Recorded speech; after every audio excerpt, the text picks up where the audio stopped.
Selamat berjumpa kembali dengan saya. Pada video ini saya akan menjelaskan mengenai propeller.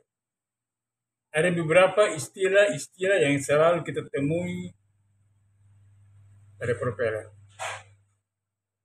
Kita tahu bahwa propeller adalah salah satu alat yang bisa membuat daya dorong sehingga kapal akan bergerak maju atau mundur akibat daripada gaya aksial yang ditemukan oleh propeller itu. Kemudian propeller itu juga mempunyai beberapa istilah yang lain. Salah satu adalah kavitasi atau cavitation propeller. Cavitation propeller ialah pembentukan gelembung air atau rongga yang berisi air ketika blade propeller memotong garis air, sehingga terjadi tekanan jatuh di bawah tekanan uap air. Nah, kavitasi ini bisa membuat sehingga terjadi erosi pada blade propeller dan terdapat piting-piting di sana. Pada waktu kita membuka propeller, kita akan ketemu piting-piting propeller. Itu karena kavitasi propeller. Kavitasi propeller ini terjadi karena ada putaran tinggi pada propeller. Maka terjadi cavitation atau kavitasi. Dan terjadi erosi pada saat itu membuat piting-piting pada propeller. Yang kedua adalah pitch propeller. Kita tahu bahwa pitch propeller ialah satu kali putaran as propeller, maka kapal akan maju atau mundur sebesar nilai pitch.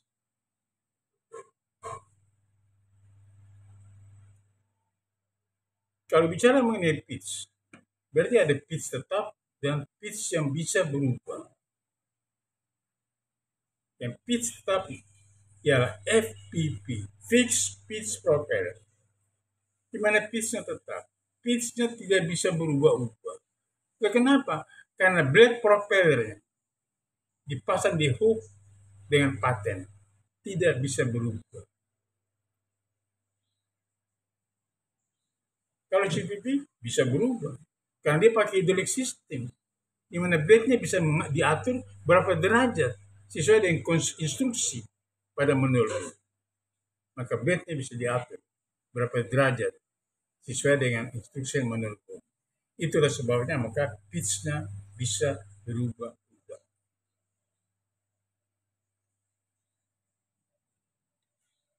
Nah, untuk menghitung kecepatan kapal, tentunya kita berlandaskan pada kecepatan propeller atau RPM propeller. Kita tidak bisa menghitung dari putaran MCR kalau mesin 4 tak atau indirect system. Tidak bisa. Karena mesin yang sifatnya adalah indirect system pasti dilengkapi dengan gearbox. Karena dia hubungan tidak langsung.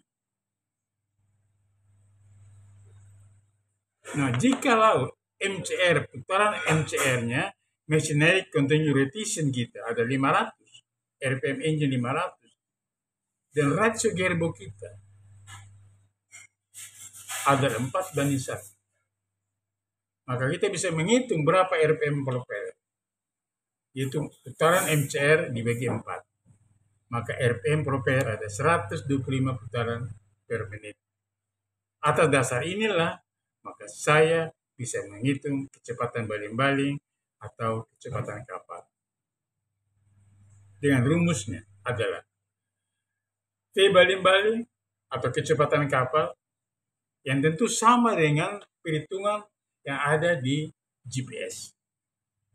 Ya, 60 kali N propeller kali pitch propeller dibagi dengan 1852. Maka dapatlah kecepatan kapal atau knots. 60 adalah waktu, N propeller ada putaran propeller,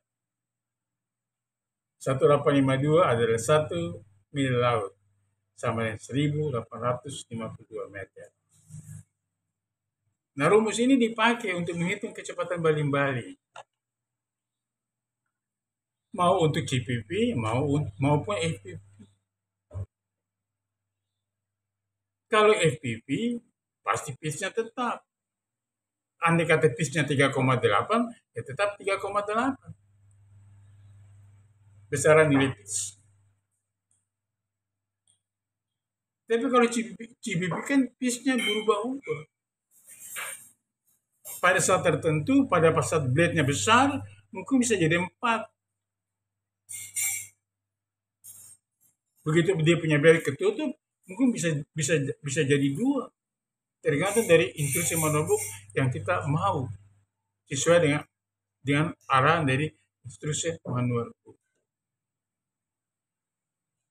Mana kita bisa lihat di bridge atau di engine control.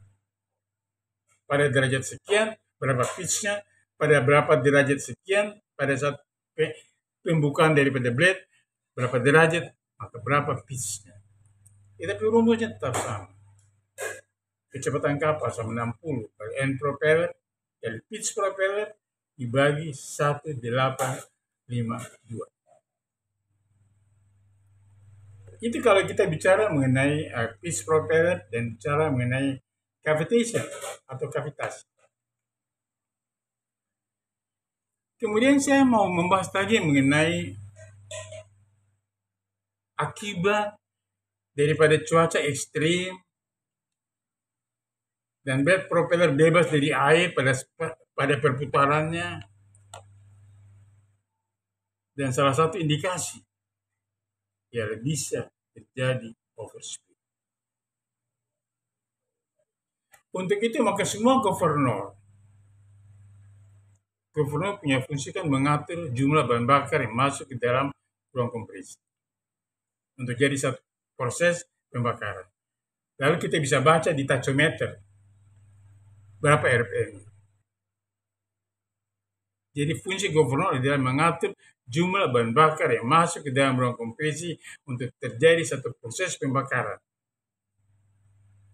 Lalu kita bisa pantau dari tachometer.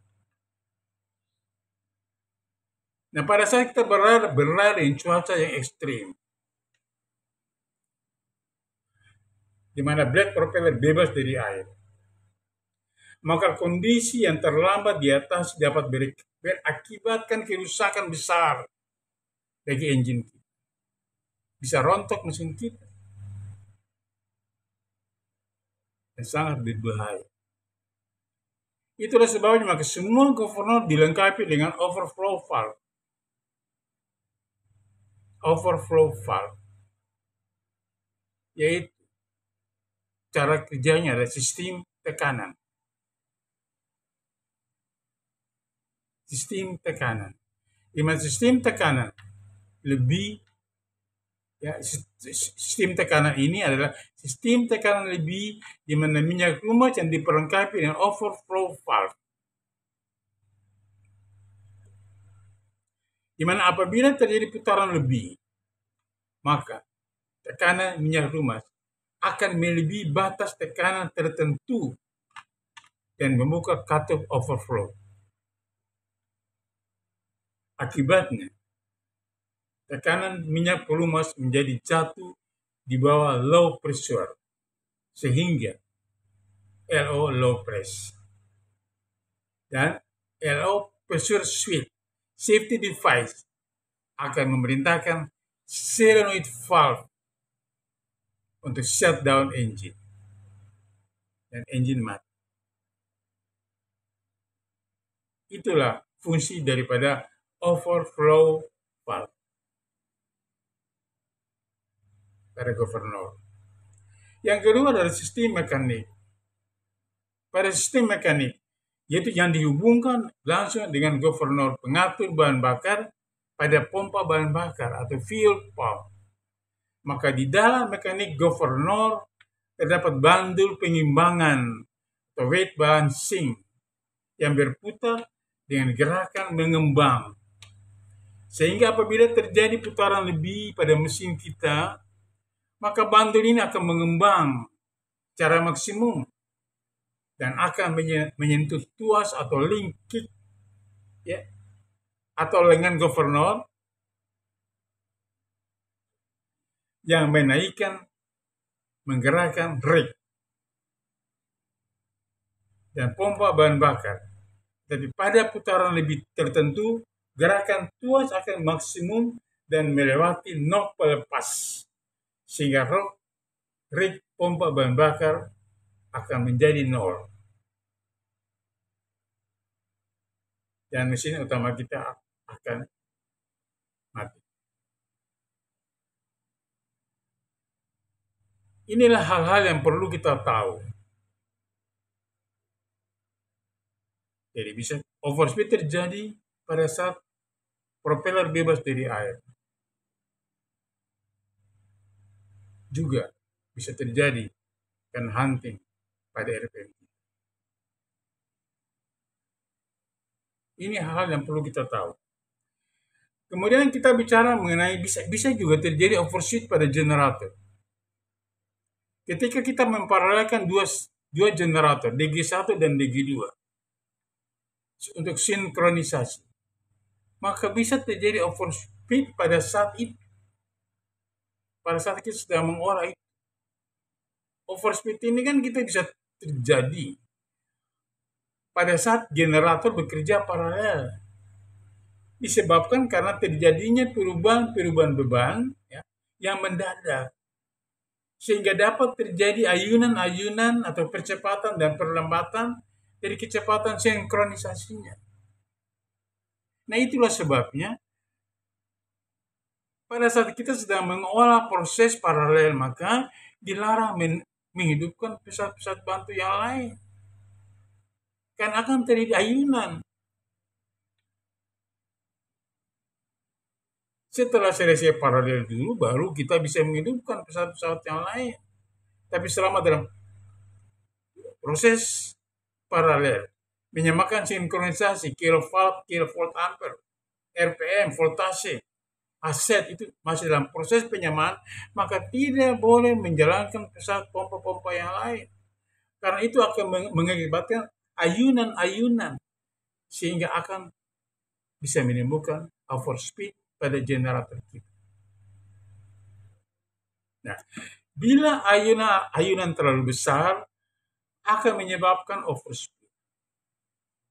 Oleh sebab itu, papan penghubung listrik diberi pengaman yang namanya OCR, Outward Current Relay, dan NVR atau Non-Voltage Relay. Nah, OCR berfungsi memutuskan hubungan antara generator dengan papan penghubung. Bila satu generator overspeed, itu fungsi dari OCR. Saya ulang lagi, OCR berfungsi memutuskan hubungan antara generator dengan papan penghubung bila satu generator overspeed. Kemudian apa NVR?